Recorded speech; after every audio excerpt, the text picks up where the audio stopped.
parole particulière pour ce jour. Il sait toutes choses. Et à 13h, j'étais là en train de lire la parole et je tombe sur un passage qui est intéressant pour nous, très édifiant. Pour nous qui avons commencé à emboîter le pas dans l'œuvre du Seigneur, en étant appelés, nous le reconnaissons, nous allons essuyer pas mal d'embûches. Tu en as parlé tout à l'heure, que il nous faut, on est tiraillé à gauche et à droite, tu as dit ça, par rapport au diable, par rapport et on va voir que là, Christ lui-même, lorsqu'il était sur la terre, il a été mis en doute, mais lui savait qui il était.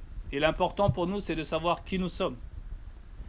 Qui nous sommes et qui nous a envoyés, qui nous a mandatés. Sinon, nous pourrons être troublés. Et nous pouvons commencer avec Jésus, tout simplement dans Matthieu. Matthieu 10, il nous est dit, verset 24. Matthieu 10, verset 24. Le disciple n'est pas plus que le maître, ni le serviteur plus que son Seigneur. Il suffit au disciple d'être traité comme son maître et au serviteur comme son Seigneur. S'ils ont appelé le maître de la maison Belzébul, à combien plus forte raison appelleront-ils ainsi les gens de sa maison? Verset 26, ne les craignez donc point, car il n'y a rien de caché qui ne doive être découvert, etc. Et nous voyons dans Matthieu 11, on peut tourner la page, Matthieu 11, pour montrer que même son disciple qui a fait l'éloge, qui a fait son éloge, a douté de lui. Regardez au verset 2, Matthieu 11, verset 2, Matthieu 11, 2. Jean, ayant entendu parler dans sa prison des œuvres de Christ, lui fit dire par ses disciples, es-tu celui qui doit venir ou devons-nous en attendre un autre? Jésus leur répondit, allez rapporter à Jean ce que vous entendez et ce que vous voyez. Les aveugles voient, les boiteux marchent, les lépreux sont purifiés, les sourds entendent, les morts ressuscitent et la bonne nouvelle est annoncée aux pauvres. Heureux celui pour qui je ne serai pas une occasion de chute. Donc, Jésus a été une occasion de chute pour plusieurs parce qu'ils ont douté de lui. Ils ont même dit qu'il chassait les démons au nom de Belzébul. Et là, nous voyons que Jean le Baptiste, qui a lui-même baptisé Jésus et qui a même dit, et même reconnu qu'il était venu préparer le chemin du Seigneur. Il l'a reconnu lui-même. Mais étant en prison, Jean a probablement eu des doutes. Par rapport à lui-même, ce qu'il avait vécu, ce qu'il avait reçu. Et il fit envoyer ses disciples à Jésus, lui posant la question avant qu'il meure, parce qu'ils ont décapité Jean le Baptiste. Et avant de mourir, il envoie ses disciples, il dit, allez lui demander si réellement c'est lui qui devait venir. Il n'y a pas un autre on n'attendrait pas un autre par hasard. Et donc finalement, il n'a pas à justifier quoi que ce soit, si ce n'est que les aveugles voient, les aveugles voient, les boiteux marchent, etc. Les lépreux sont purifiés, tout simplement ce qu'il est venu faire. Et Luc 4, verset 18 nous dit, l'Esprit du Seigneur est sur moi pour annoncer une bonne nouvelle aux pauvres, pour guérir les cœurs brisés, etc. Donc en fait, il leur fait comprendre et il leur fait dire, il leur demande de dire à Jean, regardez, ce qui est écrit de moi, ce qui doit se faire, se fait. Donc, voilà, allez lui dire cela, donc qu'il puisse comprendre et confirmer dans son cœur, que cela se confirme dans son cœur, que vraiment, je suis le Christ. Et nous allons voir Paul maintenant. Et nous-mêmes, nous allons nous identifier à ce passage dans 1 Corinthiens chapitre 9. 1 Corinthiens chapitre 9. 1 Corinthiens 9. On va pouvoir s'identifier. On va parler de 4 points. 4 points qu'un serviteur de Dieu, il peut en avoir plusieurs, mais là-dedans, dans ce passage, jusqu'au verset 7, du 1 à 7, on peut voir 4 points qui permettent à Paul de défendre son apostolat, sans forcément parler beaucoup, sans faire de désordre, sans faire de publicité, sans se battre contre quiconque. Donc nous savons que l'apôtre Paul a été appelé du Seigneur, on peut dire qu'il est le 12e apôtre, bien qu'ils aient choisi Matthias, mais le plan de Dieu c'était que Paul soit le rejeton, un peu comme le Christ, le rejeton de David, mais Paul a été le moindre, comme il se faisait lui-même appeler, le moindre des apôtres. Parce que lui, dit-il, n'était pas digne d'être appelé apôtre, parce qu'il a persécuté l'église de Christ. Mais le Seigneur avait déjà choisi. C'est pour cela qu'il est dit dans dans Acte 9, je vais lui montrer combien il doit souffrir pour mon nom. Donc, Dieu l'avait déjà choisi. Amen. Et donc, Paul, au verset 1, chapitre 9, il dit « Ne suis-je pas libre ?» Point d'interrogation. « Ne suis-je pas apôtre ? N'ai-je pas vu Jésus notre Seigneur ? N'êtes-vous pas mon œuvre dans le Seigneur ? Si pour d'autres je ne suis pas apôtre, je le suis au moins pour vous, car vous êtes le sceau de mon apostolat dans le Seigneur. C'est là ma défense contre ceux qui m'accusent. N'avons-nous pas le droit de manger et de boire ? N'avons-nous pas le droit de mener avec nous une sœur qui soit notre femme, comme font les apôtres et les frères du Seigneur et Céphas ? Ou bien est-ce que moi seul et Barnabas, nous n'avons pas le droit de ne point travailler ? Amen. Donc là, dans ce passage, dans ces 6 premiers passages, nous allons voir 4 points que l'apôtre Paul cite. Déjà, cela doit nous parler et nous encourager, mon frère Christian, et pour mon frère, je ne me rappelle plus son prénom, Roberto, de savoir qu'à un moment donné, Dieu nous appelle, mais il va falloir que lui-même confirme son appel. Nous, on n'a pas à confirmer. C'est lui qui nous a appelés, non ? Donc c'est lui qui va confirmer qu'il est avec nous. Jésus a dit, mais si vous ne croyez pas à ce que je dis, croyez au moins à cause des œuvres. C'est vrai ou pas ? Puisque tu me dis que tu es un manguier et moi je vois des citrons sur toi. Donc il y a un problème. Donc croyez au moins à cause des fruits des œuvres. Et Paul il dit, ne suis-je pas libre ? Suis-je pas apôtre ? N'ai-je pas vu ? Donc il remet les choses dans leur contexte. J'ai vu le Seigneur Jésus.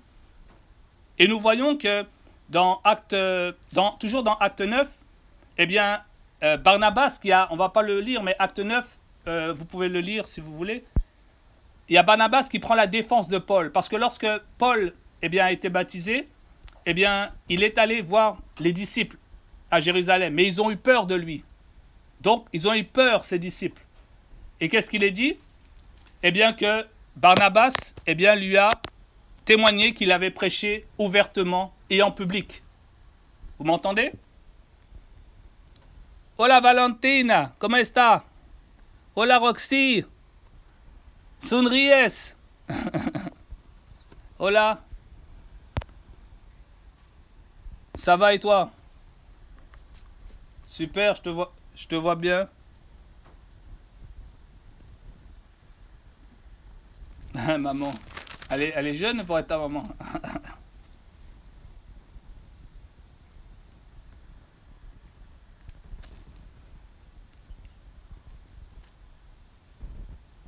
Alors, je disais, donc là on est en 1 Corinthiens 9, verset 1.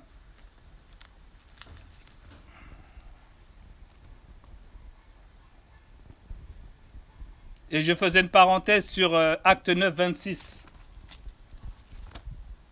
En fait, on parle de l'apostolat, on parle de la défense du ministère de Paul. Paul a souvent été accusé d'être un faux apôtre, etc., etc., etc. Et lui, sa défense, nous pouvons le voir dans Acte 9. En quelques mots, il arrive à nous montrer et à montrer aux Corinthiens et à montrer à tous ces faux apôtres de l'époque, eh bien, qu'il est vraiment un appelé du Seigneur. Et je disais que... Vous m'entendez ? Donc, je disais dans Acte 9, au verset 26, vous pouvez le prendre. Il est marqué, Acte 9, 26.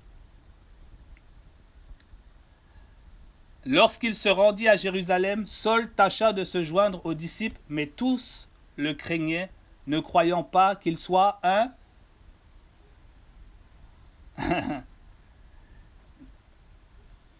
Donc je reprends. Vous êtes au 26 ? Donc c'était une parenthèse en fait, le 26. Lorsqu'il se rendit à Jérusalem, Saul tâcha de se joindre aux disciples, mais tous le craignaient, ne croyant pas qu'il soit un disciple. Alors Barnabas, l'ayant pris avec lui, le conduisit vers les apôtres et leur raconta comment sur le chemin Saul avait vu le Seigneur qui lui avait parlé et comment à Damas il avait prêché franchement au nom de Jésus. Amen. Donc déjà dès le départ, lorsque l'apôtre Paul, lorsque Saul de Tarse a été converti, s'est baptisé et rentré dans l'appel que Dieu lui avait adressé, il y avait déjà des doutes à son sujet. Frère, dès le départ, il y aura déjà des doutes à ton sujet. Et il y aura des témoins pour confirmer que réellement, eh bien, ils ont vu les fruits dans ton activité, dans ta façon d'être, dans ta prédication, mais aussi dans ta conversion. Et là, Paul, déjà mûr, il a mis en place, il a fondé l'église de Corinthe. Il trouve qu'il est dans une situation où les Corinthiens se sont laissés séduire par des paroles qui se disent dans le couloir. Et lui, là, il défend son apostolat. Et il dit, ne suis-je pas libre? Ne suis-je pas apôtre? N'ai-je pas vu Jésus notre Seigneur? N'êtes-vous pas mon œuvre dans le Seigneur? Si pour d'autres, je ne suis pas apôtre, je le suis au moins pour vous, car vous êtes le sceau de mon apostolat dans le Seigneur.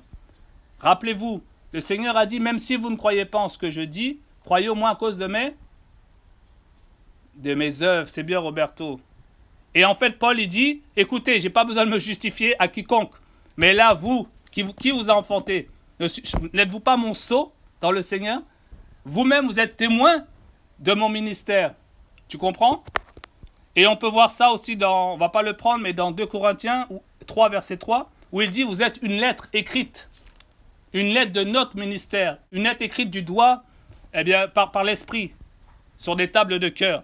Ça veut dire quoi, mon frère? Ça veut dire que quand je vois l'œuvre, quand je vois les fruits, eh bien, que porte, eh bien, l'œuvre que Dieu a mise entre mes mains, eh bien, je reconnais la signature de Dieu, le sceau de Dieu, l'approbation de Dieu. Et donc, premier point, savoir qu'on a été appelé. Paul le sait très bien. Lui-même, il vous le dit. Il a été appelé, il le sait, il a cette assurance-là. Rappelez-vous Élisée, lorsqu'Élisée a reçu la double portion de l'esprit. Donc, de l'esprit d'Élie. Et donc, il récupère le manteau. Mais pour l'instant, il connaît que le Dieu d'Élie. C'est pas encore son Dieu, c'était le Dieu d'Élie, puisqu'il était serviteur d'Élie. Et pour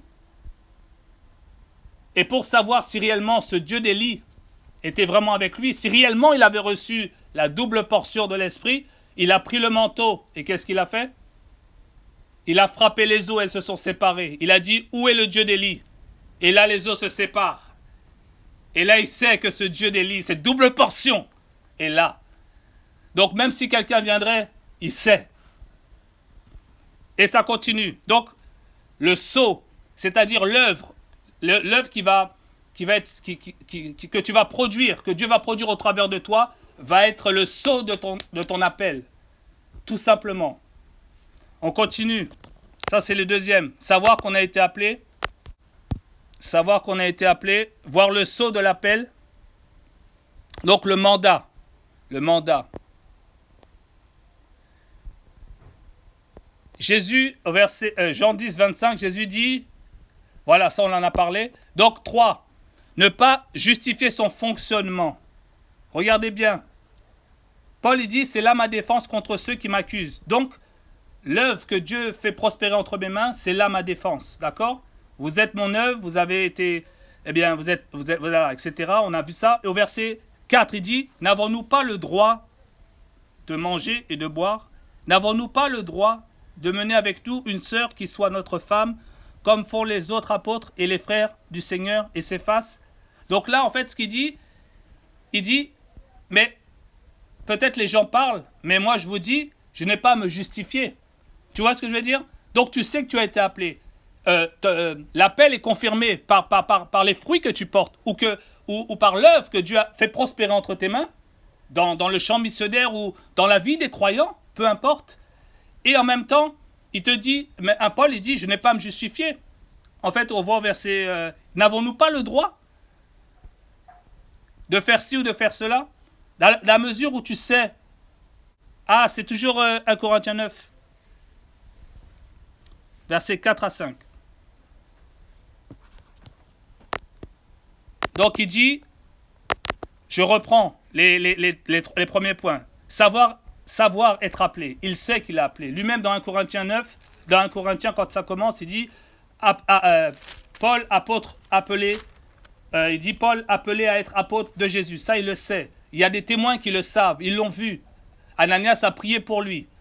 Il y a eu Barnabas qui l'a pris sous ses ailes au départ parce qu'il fallait qu'il les emmène devant les apôtres. Il fallait Barnabas l'emmène devant les disciples parce qu'ils l'ont connu comme étant le persécuteur de l'Église. Mais Dieu lui a changé son passeport. Hein, mon frère? Directement, il lui a changé son passeport. Il lui a dit, tu as le mauvais passeport là. Ton passeport est pas bon. Change ça. Et là, il justifie son apostolat. Il le prouve en fait. Et c'est là sa défense pour ceux qui l'accusent.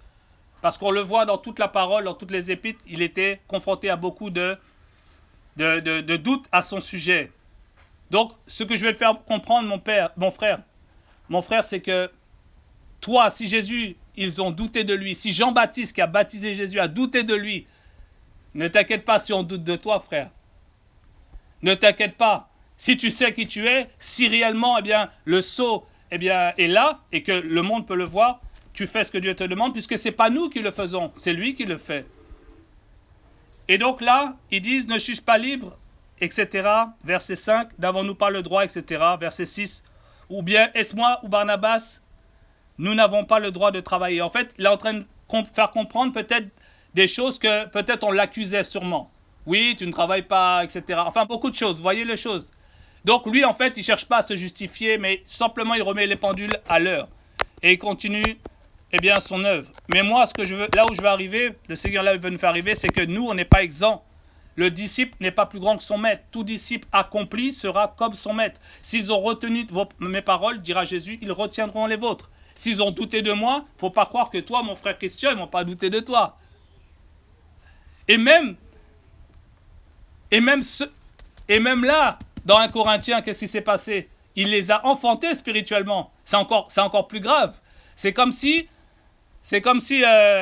Roberto, que tu doutais de ton père physique. Tu sais que c'est ton père, mais tu doutes de lui, en fait. Non, mais c'est ça. Mais c'est ainsi est l'homme. Donc, la défense de l'apostolat de Paul. Ah. Et on peut continuer dans toujours 1 Corinthiens 9 au verset 24. Toujours ce même chapitre, verset 24. Si quelqu'un veut le lire, oui, il peut.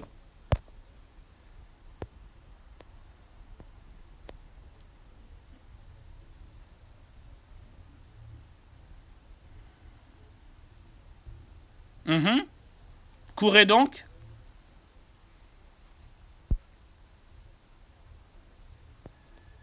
Voilà, courez de telle manière à remporter le prix.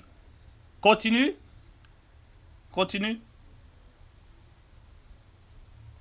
Tu peux. Tous. Ouais, tu peux compter 25 jusqu'à 27. De 24 à 27.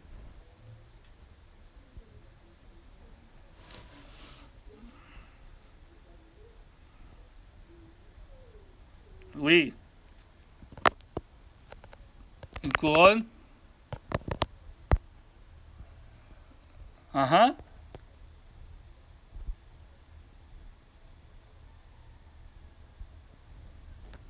Vas-y, continue. Moi donc, je cours à l'aventure. Oui.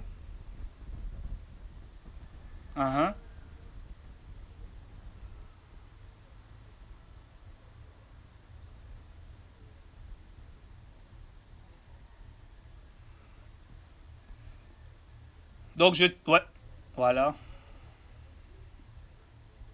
Aux autres.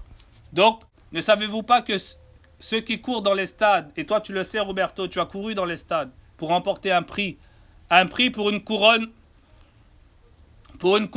corruptible. Et là il te dit, courez de manière, il dit, tous ceux qui combattent, courent tous, mais qu'un seul remporte le prix. Courez de manière à le remporter. Tous ceux qui combattent s'imposent toute espèce d'abstinence. Et pendant des années, un sportif, s'impose des abstinences. Il y a des choses à ne pas faire en tant que sportif, s'il veut être performant, s'il veut remporter le prix d'ailleurs.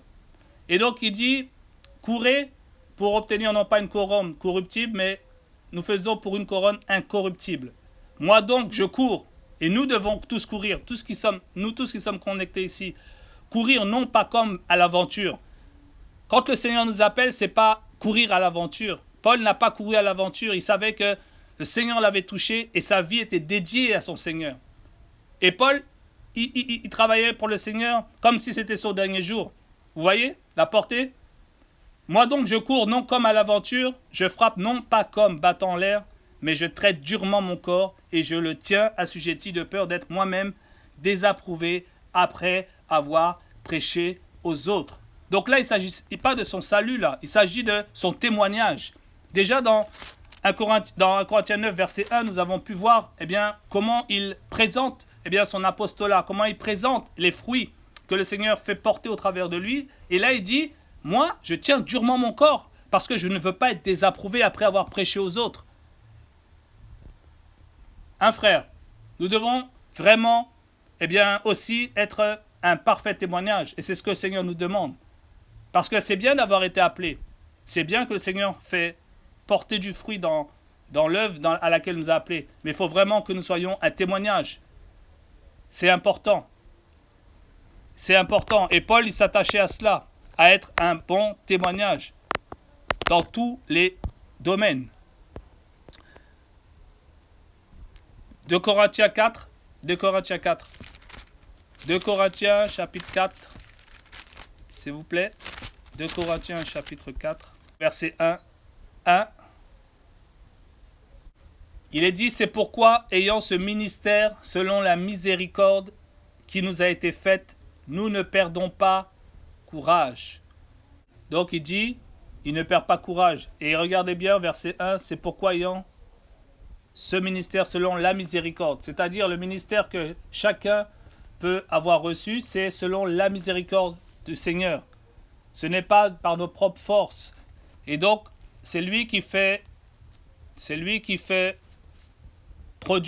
nous permet de produire du fruit parce que c'est lui qui a appelé et c'est lui qui donne. Et là, il nous dit, nous rejetons les choses honteuses qui se font en secret et nous n'avons pas une conduite astucieuse. Donc ça aussi, en tant que serviteur, il nous faut vraiment il faut qu'on tienne durement notre corps, comme on l'a lu tout à l'heure, afin de ne pas être désapprouvé. Parce que peut-être tu as été appelé mon frère, mais tu peux être désapprouvé si ta conduite n'est pas saine.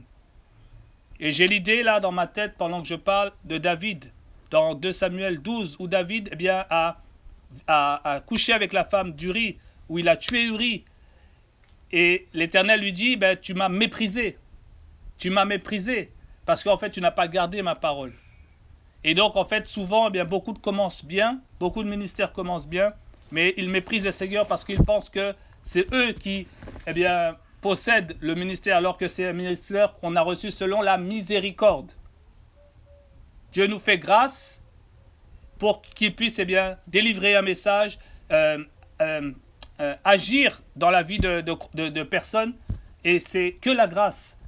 Paul dira que c'est dans ses faiblesses qu'il se plaît, et nous devons aussi nous attendre à ce que les gens ne vont pas nous comprendre, les gens vont nous cataloguer, les gens, même nos proches ne vont pas croire en nous, comme nous l'avons vu, Jésus lui-même, Jean-Baptiste, qui était celui qui a préparé son chemin, il était celui qui l'avait baptisé, il était celui qui a vu lorsque l'Esprit est descendu sur lui comme une colombe, et pourtant il fait demander à ses disciples, de demander à Jésus, est-ce que c'est réellement toi qui devais venir?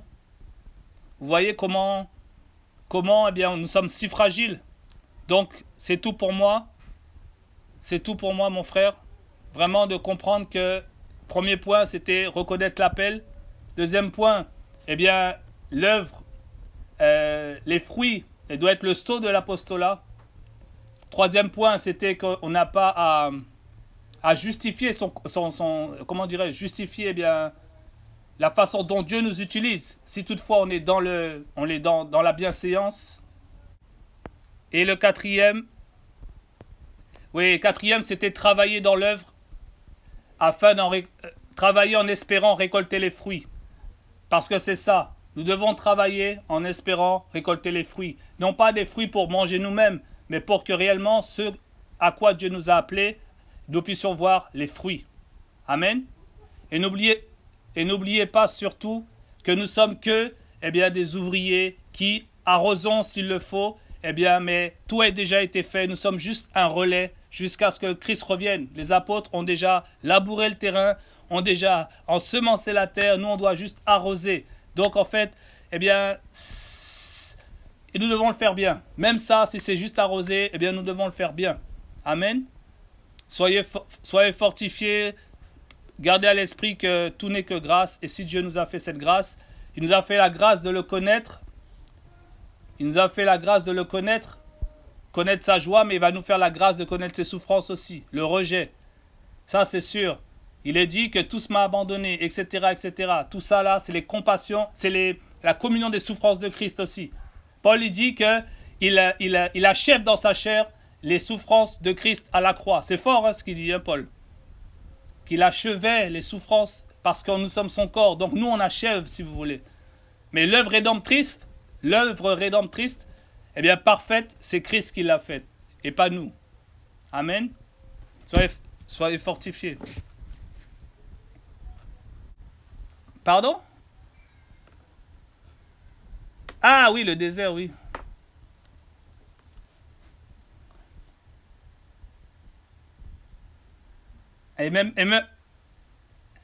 C'est ça. Et même en passant par là, on sera loin d'avoir vécu tout ce qu'il a vécu. Mais bon, c'est ça. Ben oui, c'est ça. C'est ça, c'est ce que je dis. Mais nous, faut pas s'attendre, faut qu'on s'attende à avoir les mêmes choses à notre niveau. Mais on les aura quand même. Le rejet, l'incompréhension, le doute par rapport à ton ministère, à ton appel, à ta véracité, toutes ces choses-là que Paul a vécues, que Jésus a vécues. C'est ça. Mais toi, tu sais que tu as été appelé pour pouvoir faire l'œuvre du Seigneur et tu le fais bien. Il faut le faire bien.